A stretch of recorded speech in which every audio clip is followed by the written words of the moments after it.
All right, everybody, welcome back to the show, and I am here to break down Week 15 of the NFL season. And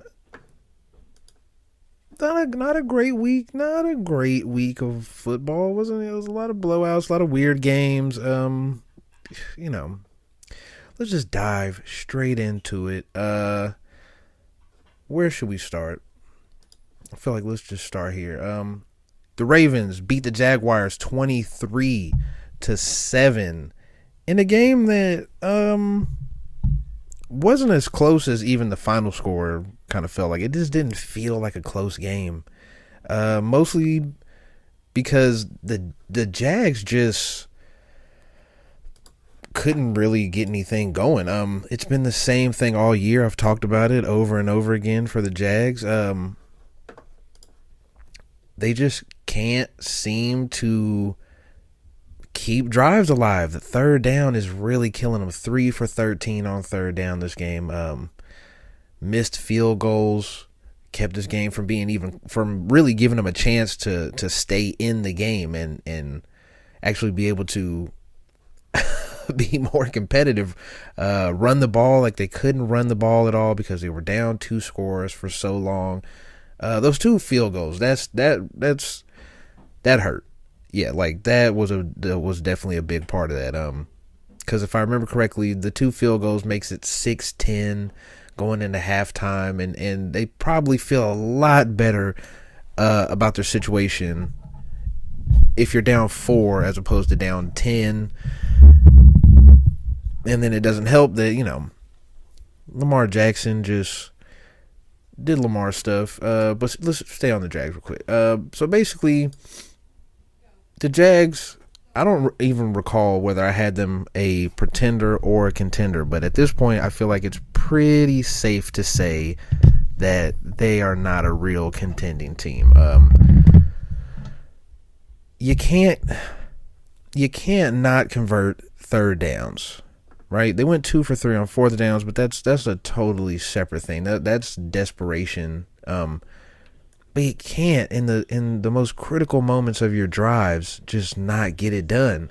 And I'm just being a little bit redundant, but you can't. If basically the Jags are like pretty much every other quasi contender that we have this season. It's kind of as simple as, can you get the lead and can you hold it?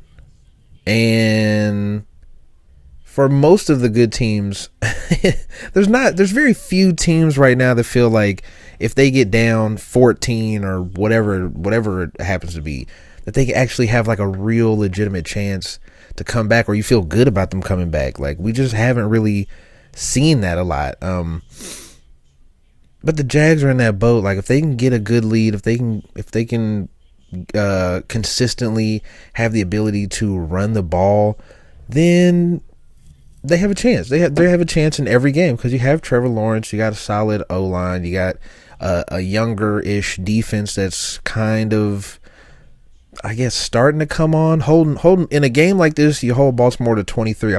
That's actually pretty solid game on the defensive end.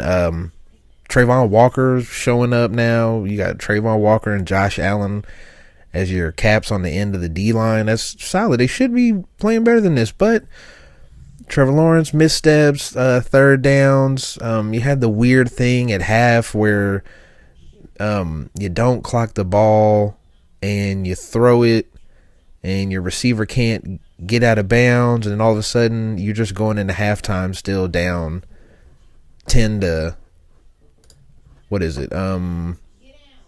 10 zip. So maybe, right there, that's the thing coming away from this game that hurts, is that the Jaguars are probably a little better than this game shows. It's just been the same thing for them all year. Just can't convert on third downs when it matters, and just turnovers are just the big problem here. So let's look. Before the end of the half, you fumbled. Trevor Lawrence with the weird fumble. Is there something going on with Trevor Lawrence? With something going on with with his right arm. He was shaking it off by the end of the game, and he had the 2 fumbles. And just a lot going on for the Jaguars. A lot of just weird, janky things going on. But let's go back and look. So you end the half, and I'm going backwards from halftime. You end the half the way you do. That's 7. The drive before that, you fumble. I'm pretty sure they were in field goal range, or roughly in field goal range. Let's see. Yeah. Trevor Lawrence fumbles it on the 20, so that's 3 at a minimum, most likely. In a world where they make every field goal, right? We have a competent field goal kicker. So let's see. End of the half is 7. The fumble, you getting 3. That's 10. You missed another field goal. That's 13. And you missed the first field goal. That's 16. You go into this half up 6. And then the second half goes the way the second half goes. I mean, nobody comes out the same way after, depending on the lead and everything. But, yeah, you go into halftime 16-10, and you're feeling really good about getting this dub, especially knowing that the team on the other side. The Ravens, to put a cap on the Jaguars thing, I just don't think the Jaguars are most likely going to stay in playoff contention. They would have to just continue to slide after that ankle injury from Trevor Lawrence to just fall out of the playoffs. And the Texans, if they get C.J. Stroud back, can they get hot? Can they get in, get the number 1 seed in the AFC South? It's possible. And I don't know what the Jags' upcoming schedule looks like. Let's look. Buccaneers, they could lose that game. Panthers is probably a dub. Titans is probably a win, but they have nothing to play for. And it's very possible that the Titans could be playing to either push the Jags out of the top spot or potentially be playing to kick them out. This could be the Titans Super Bowl. You know what I mean? Keeping the Jags from making the playoffs. Yeah, that's a tough spot to be in as the Jags. So you kind of have to beat the Buccaneers next week. But yeah, there's a very high potential that they miss the playoffs, man. If the Texans can get hot, it could be trouble.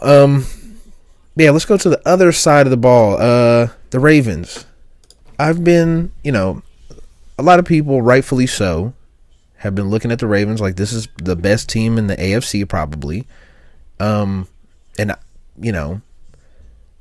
that's, that's hard to argue against it. Right now they are playing in totality like the best team in the AFC. There's still teams that I trust more than the Ravens. And the biggest thing is they haven't fixed the main issue that I've had with them since about week 4 or 5-ish. It's such a silly thing, right? And they're not the only team with this problem. Well, this continues to happen the same way, but the Ravens continuously for the past 2-3 months now have the same issue, and it hasn't shown up, and it hasn't bitten them in the ass a lot this season because they've just been so operating at such a high level that it kind of negates this whole thing. But they have a tendency to just kind of stall out, right? They go up 2, and I keep saying it over and over again. The Ravens, they go up 2 scores, and then they just pretend like they just don't have to play anymore.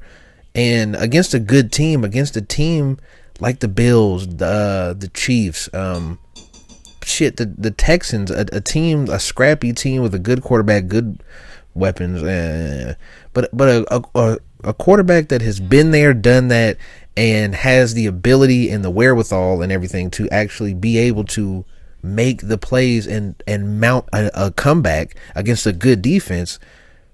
They could be in trouble. They could be in very serious trouble. They let Gardner Minshew do it.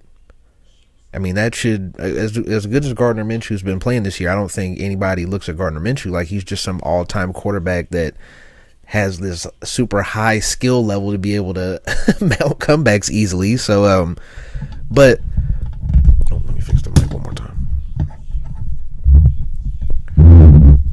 But yeah, if the Ravens run into a game where they're behind, and the other team can run the ball and does successfully run the ball, then they're gonna have a hard time. Right here I have the Ravens are 1-5 when their opponent runs for more than 130 yards, and the one win they had was when Joe Burrow went down in that Monday night game, Sunday night game, whatever night game it was, when Joe Burrow got hurt and went out the game and Jake Browning came in, and that was a close game before Joe Burrow got hurt. So there's a huge potential here where if you can run on the Ravens, if you can get a lead, manage the clock, pound the ball out, and just try to run out of the stadium with a win, pretty high potential that you can win the game. I mean, they're 1-5 with a very, if Joe Burrow doesn't get hurt, are they 0-6 in those type of situations? And I just think it shows that they just don't have that thing that save. They don't have a saving grace type of thing. Like Lamar is Lamar. Lamar is a great player. I've been saying it. I'll talk about that in a second, like more in a second, but I just don't believe that they have that extra sauce, that extra little gear. I don't think they have another gear to get into when things get dicey, when things get close, when you're trying to mount a comeback, when you're behind. I mean, they let Deshaun Watson, Cleveland Browns, like come back and go crazy on them. Let's see. And that 5 goes into the end of last year also. I just wanted to point that out. I know they've only lost 3 times, and all 3 of their losses, all 3 opponents have run for at least 130 yards. I want to say it's at 140 yards almost. So there's a clear pathway to beating the Ravens, and it's make them throw the ball deep, basically get up and force Lamar to have to continuously make plays downfield and go score the ball. No, you can't settle for field goals. No, you can't manage time and just run the ball, and no, you have to go pass the ball and make plays and win a game. And I think that's where they struggle at. I think Lamar gets a little tight, and he knows that he can't just run and waste the clock, and he has to make big plays, and he feels the pressure to do that, to make miraculous plays. Now, can he do that? Yes, of course he can do that. He's Lamar Jackson. But also, sometimes the fumbles haven't creeped up in a few weeks, in a few months, not really. But is that gone? Will we just not see that again? Yeah, I think there's in the playoffs we'll get to see. Because I don't even. Oh, well, I lied. We will get to see this next week, Christmas night. Because when the Ravens play the 49ers, it's going to be real. It's going to be serious. This is going to be a team that can run the ball. This is a team that can score points, that can go get a lead and squeeze the life out of a team. So we will get to see exactly what I'm saying put to the test. Also, on the other end, the 49ers, if the Ravens get up 2-3 scores, or 2 scores really, 10 to 14 points, somewhere around there. If they get up, can Brock Purdy do the thing? Do what this is going to be a great game. But yeah, I just think Lamar hasn't shown me his ability to do that. Let's see. Let's go through their schedule. How many close games have they really had? Rams last week. That was a good win. But also, you won on a punt return. They didn't win. They went to overtime. They let the Rams do what they did, and they went down and kicked a field goal to. Let me see. Let me make sure if I remember this correctly. Yeah, you go score a touchdown, and then you let the Rams go score a field goal to tie it. Yeah, it's the same thing. It's like, and then you win on a punt return, not necessarily. The offense didn't really have to go do anything. Lamar didn't have to go have that moment where the game got tight, and it was, hey, it's do or die, sudden death, time to pull out all the tricks in the bag and go get a dub. But other than that, close games. Rams last week that's a 6-point game. Cardinals, a 1-point game with the Cardinals is pretty weird. That's a weird a one score game. I'm a 1-score game with the Cardinals, not 1 point. But a touchdown game with the Cardinals is a little awkward. A touchdown game with the Titans is a little weird. You lose the Colts game. So you really have 2 wins in 1-score games. Well, 3. Everything else is blowouts. So it's kind of it's what I've been saying. It's like, can you, if you get behind 10 coming out of the half, can they fight back? If they're down 14 coming out of halftime, can they fight back from that? I don't know.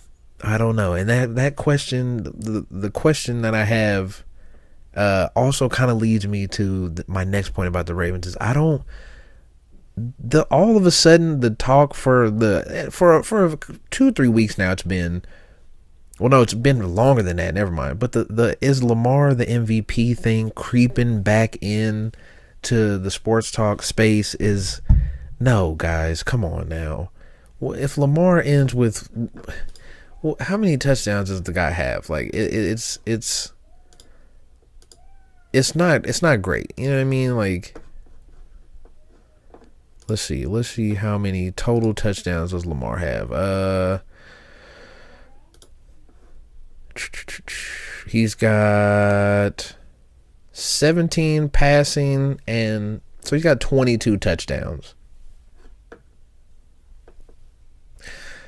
I mean, not crazy. He's gonna end the season with maybe just right around 4,000, probably a little under 4,000. No, he'll probably end under 4,000, less than 25 passing touchdowns. He's already, like, it's not remarkable. Now it would be somewhat comparable to his MVP season, I guess, because he could end with 1,000 rushing yards, 7, 8, 9 rushing touchdowns. But the passing touchdowns thing, the fact that we've set up and said that Lamar has become a better passer, I don't understand that. I always thought Lamar was pretty accurate, especially over the middle of the field. And the deep ball has always been pretty accurate. It was just kind of the short game, and I understand that. It's like, you probably you're such a super athlete. You just imagine, like, I can just run and get this instead of just passing it around. But I just think, yeah, I guess he could win MVP. I just don't think so. I just think the argument a lot of people are having now is like, what is truly valuable? But then if we do that, then it's Josh Allen or Patrick Mahomes. Because if you take those two guys off of their respective teams, those teams, are they making top 5 picks right now? Like, let alone a playoff team? We already seen what happened with Baltimore when they don't have Lamar. They clinched a playoff berth and damn near beat the Bengals. So with Tyler Huntley, we just watched it last year. But I don't know, man. I don't think he should win. I don't know.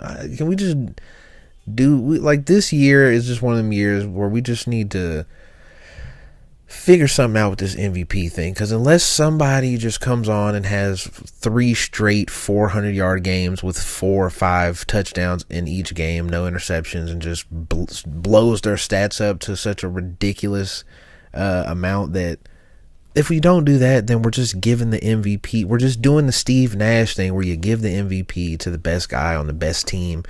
And even that, you're not doing that, because then that would just be Debo or Christian McCaffrey. So even in that, we're not intellectually being honest about the MVP conversation. Yeah, I don't know. Let's move on to the next game. Next game.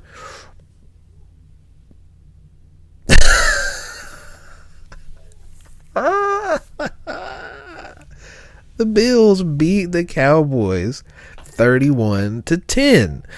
I hate to say I told you so, but I also don't hate to say I told you so. Especially when it comes to any AFC West team or the Dallas Cowboys. Wow.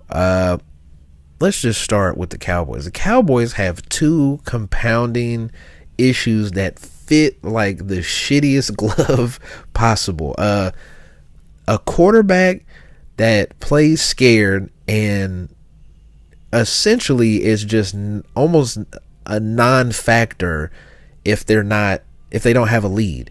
And then on the opposite end, a defense that can't stop the run.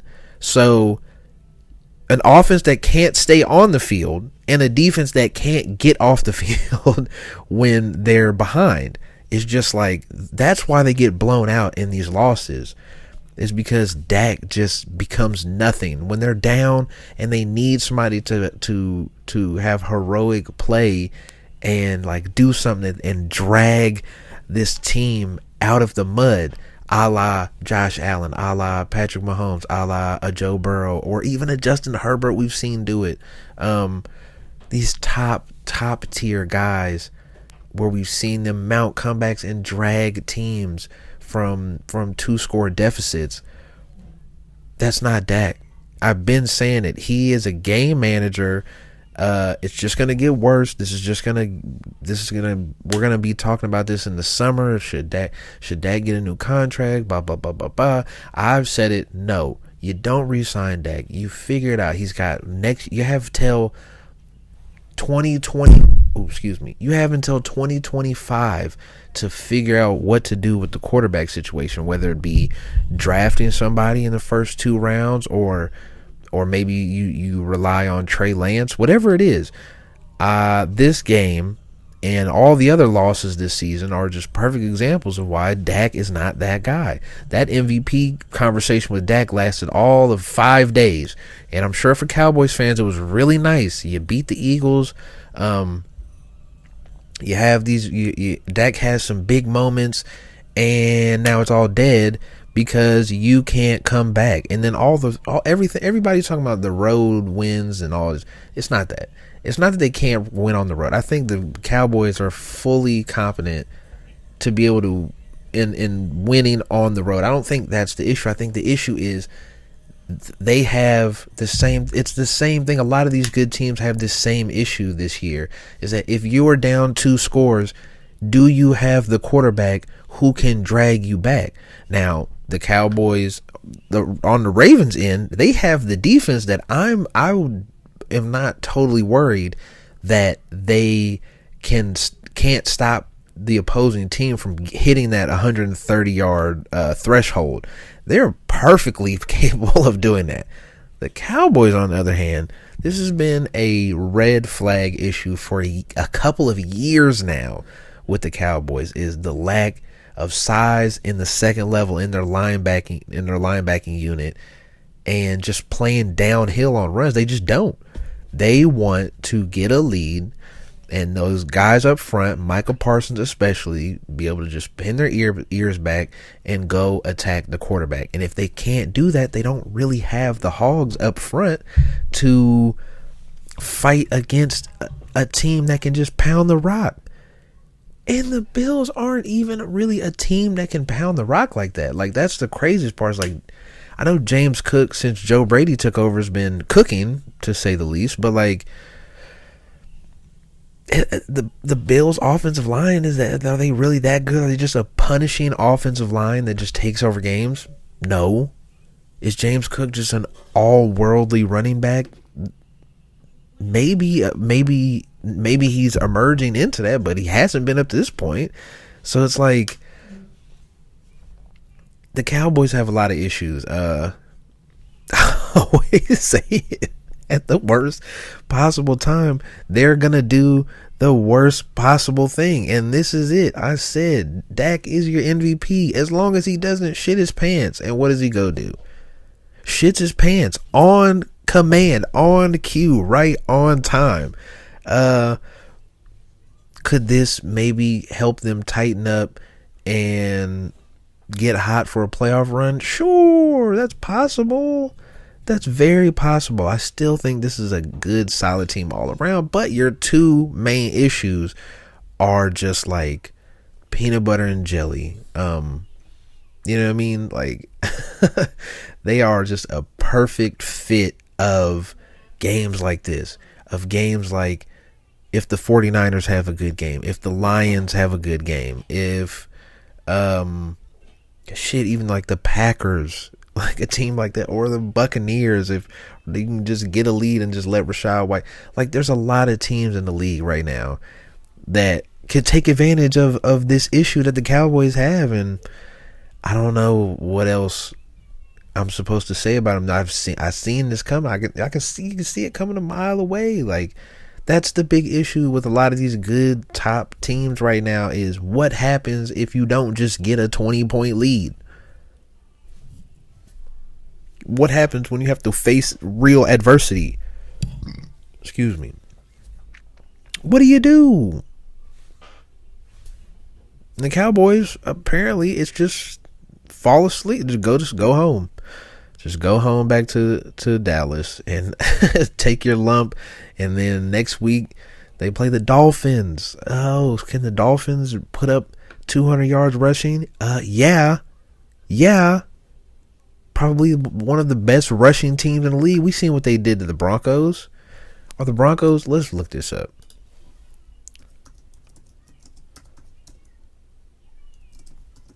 The Broncos team statistics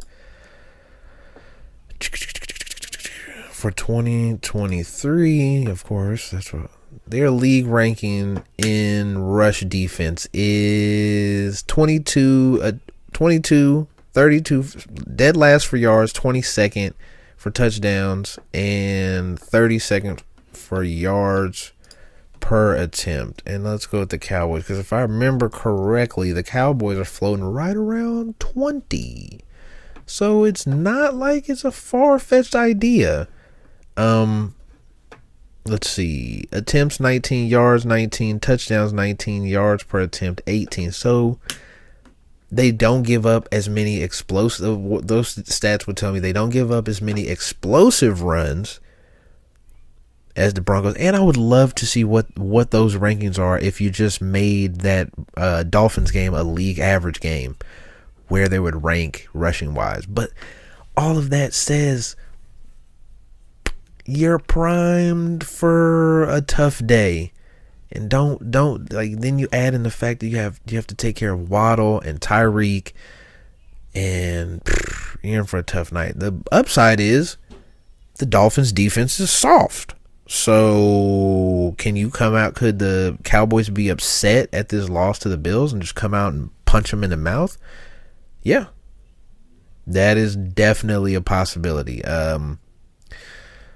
But it's the Cowboys. What? I mean, like, perfect. The worst thing at the wrong time would just be to go on a little skid right here at the end of the season to just blow everything. And so they have the Dolphins, and look, right on cue, Dolphins are a team set up to take advantage of that weakness of not being able to do anything with the comeback. The Lions, another perfect example. If the Lions get up 14, they have the dogs and that offensive line to just pound the life out of the Cowboys. And just, to be honest, the defensive stuff is cool, right? But the real thing is, you got a guy back there making $40-50 million a year who you don't expect to go win a game in one of those situations. Everybody else that's up there doing that right now, you're expected to go make something happen, bro. And I don't know what you do. That's the problem with the quarterback situation, is if you're a team that is trying to contend, what do? You can't, it's like you can't really go just throw Dak away.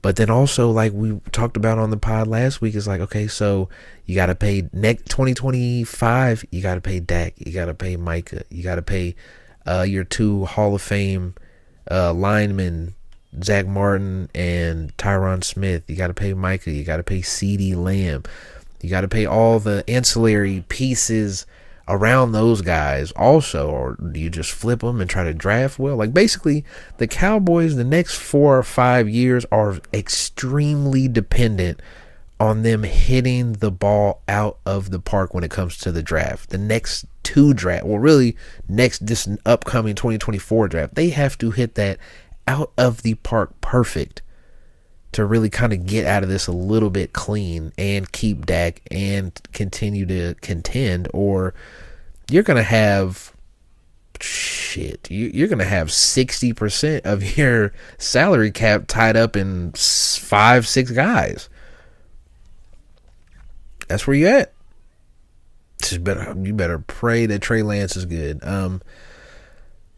Now on the other side of the ball, the Bills. Are the Bills the hottest team in the AFC? The hottest team in the league? Are they the scariest team? The team that nobody wants to see to play? No.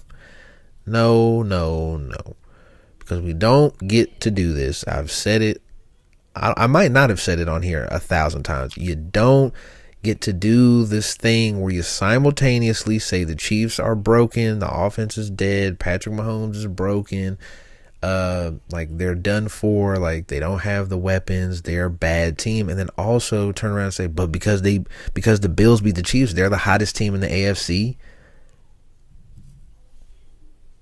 They won 2 games. They're not on some like crazy winning streak like the Broncos went on. They won 2 games. This is the same team that lost to the Jets and the Patriots. Now, are they catching on? Are they getting hot at the right time of the year? Seems like it. But also, we can't do that. We can't have both things, right? We can't have both things. We can't have it both ways, where the Chiefs are a terrible team now and they're not real contenders, but then also the Bills are awesome because they beat that team that a lot of people are turning on and saying they're not a real contender.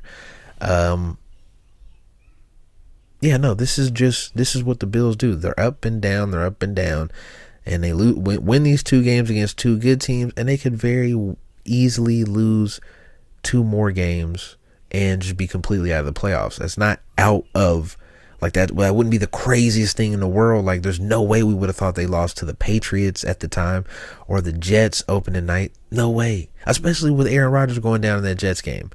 But then it's like, in the beginning of the season, there's no way we would have thought they would have blown out Miami by 30 points either. I don't know what to do with this team. I like Josh Allen. I think he is the saving grace for this team. I honestly think if they get in the playoffs, that's my MVP. If they win out, that's the MVP. Just give it to Josh Allen. I don't care if he throws 27 interceptions. Like, the fact that he carried that team to the playoffs, especially if they win a playoff game on top of that. Because his wide receivers also aren't really producing. Diggs, for the past 4 weeks, he pops up every once in a while, but he's not performing at the same rate that he has been. James Cook is starting to come on now, and I just think, I still think the team behind the main guy is kind of slipping, and when they stepped up, this is what you get. You blow out a top 5, arguably a top 5 team in the NFL right now, and they just have to hold on for dear life, I guess. The fact they won that game, Josh Allen threw the ball 15 times. Like, I went through all of this and never even mentioned, like, James Cook ran for 179 yards. That's pretty crazy. And then somehow, being down so bad, all Dak can muster up is 134 yards and a pick. Let's see. What are they?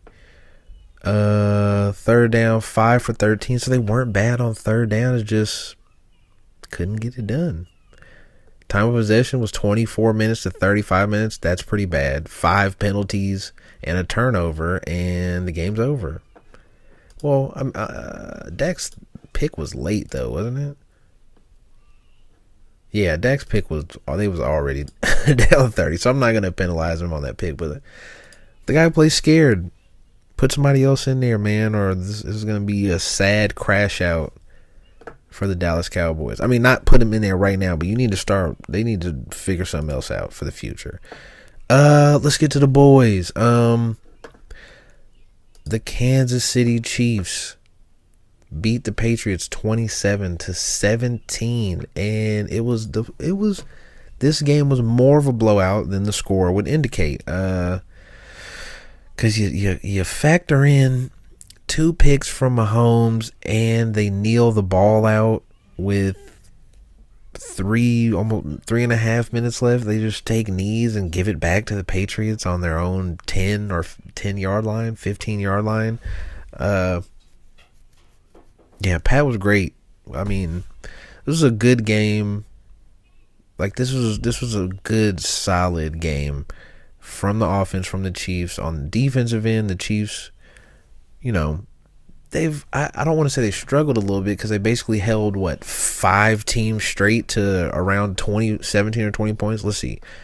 The defense has held the past teams to 17, 20, 27, 17, 21, 14, 24.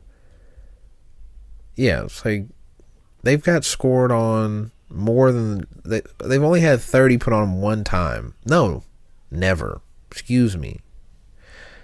So yeah, 27 points from the Packers is the big scoring surge here. The receiving stuff is still just so crazy. Where is it? Sky Moore's catch doesn't even count. Wait, Sky Moore had a catch and a fumble. It just doesn't count as anything because we recovered it. That's crazy. I never realized that if you have a catch, fumble it, and then somebody else recovers it, it doesn't even count. It just counts for nothing. So in the stat book, the Sky Moore just didn't even play. Hold on, there's no way, bro.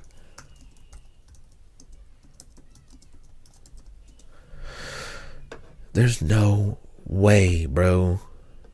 No way.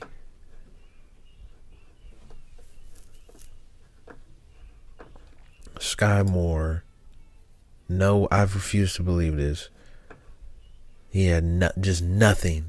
He played 16 snaps and had no target. Like, bro, this is so crazy. The fall, like, oh man. What is his stats this year? 14 games. He has 21 catches for 244 yards. Jesus Christ.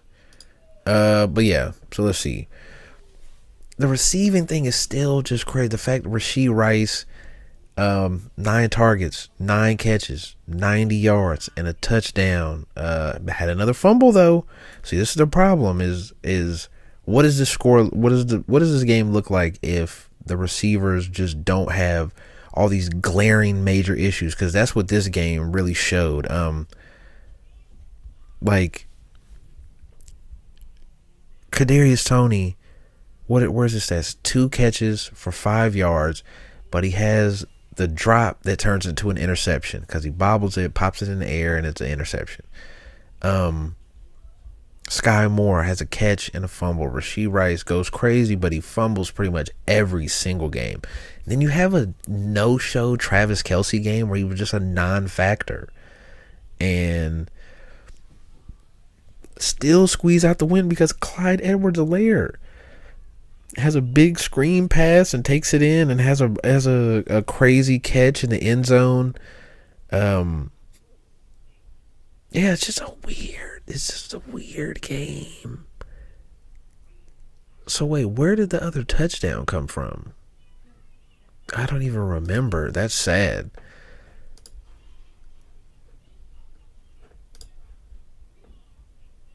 Jerick McKinnon threw the other touchdown. That's right. Okay. That's why Pat only has 2 touchdowns, because Jerick McKinnon had the little touch pass, jet sweep thing. But hey, I think the struggles, the same issue, it's the same thing. The same issues for the Chiefs are still there.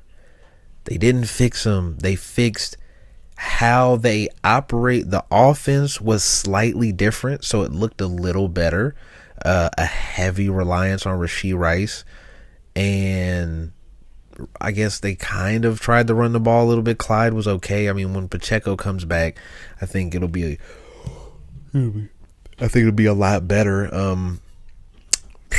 But yeah, the operation has changed up a little bit, and that makes me feel better. But also the same exact issues over and over again are just crazy. Drops, fumbles, penalties. How many penalties? They only had two penalties. But man, Jawan Taylor was getting cooked. Wanye Morris was getting cooked. They didn't necessarily get home a lot. They got home 3 times. So, it wasn't crazy, but they were getting cooked.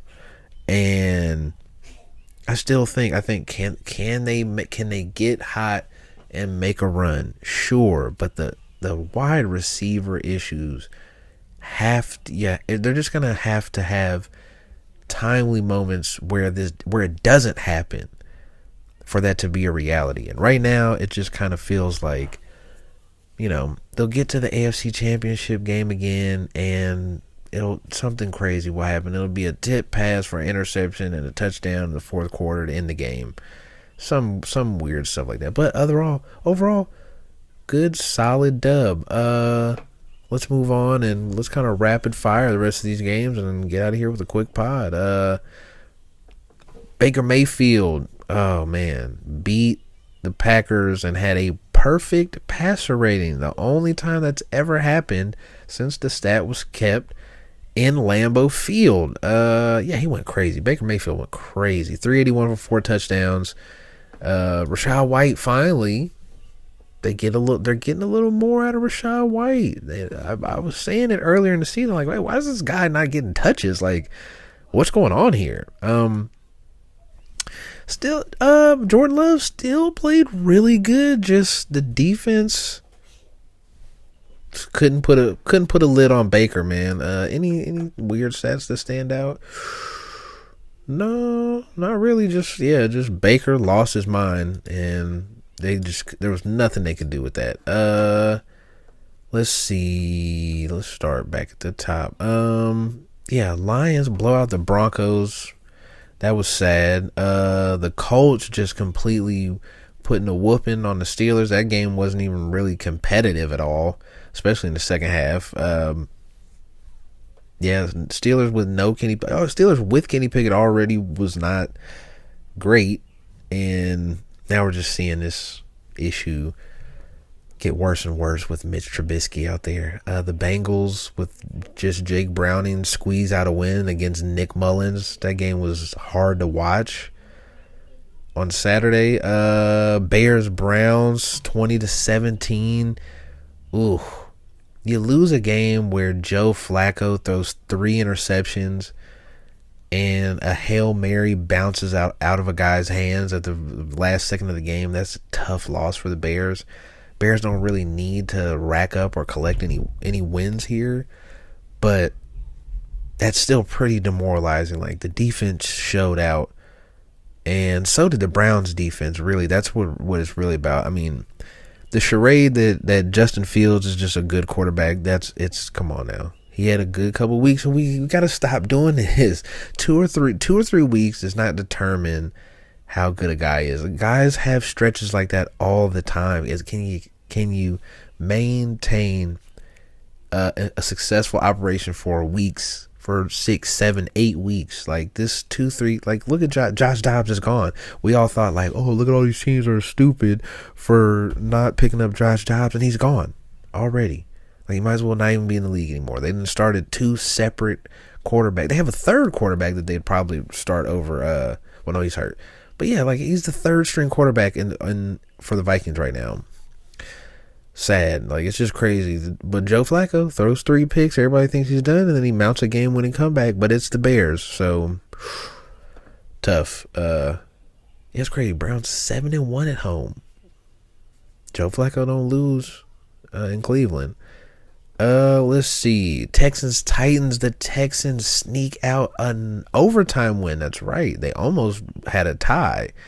They go in and whatever the kicker's name is, the kicker redeems himself and they squeak out a win. Didn't really watch this, but the Case Keenum over Davis Mills seems now like a good choice.